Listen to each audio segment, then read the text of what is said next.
रामकृष्ण हरी. आज कार्तिकी एकादशी निमित्त सर्वांना शुभेच्छा. आणि आषाढ कार्तिकी भक्तजन येते चंद्रभागेमध्ये स्नान जे करते, असं आपण आरतीमध्ये पांडुरंगाच्या दररोज नित्यनेम म्हणतो.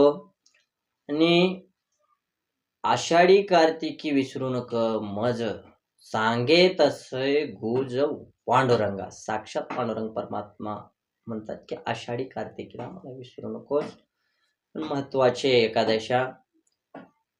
मग आज आपण 6व्या ओवीत त्या ठिकाणी ज्ञानेश्वरीतील 9वा अध्याय आणि 6वी ओवी आज घेणार आहोत. 6व्या ओवीमध्ये तर काय म्हणतात ज्ञानेश्वर महाराज ते आपण पाहणार आहोत.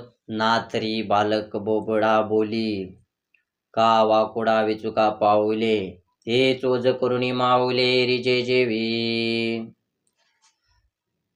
बालक, लहान मुलगा जसं आपल्या आईला बोबड बोलतो, वाकडं विचुका कसंही बोलू द्या, वाकडे उचुके पावले टाकत टाकत जातो, किती माया वाटते आणि कसं सांभाळते, कसं चोज करून म्हणजे घास भरवते आई.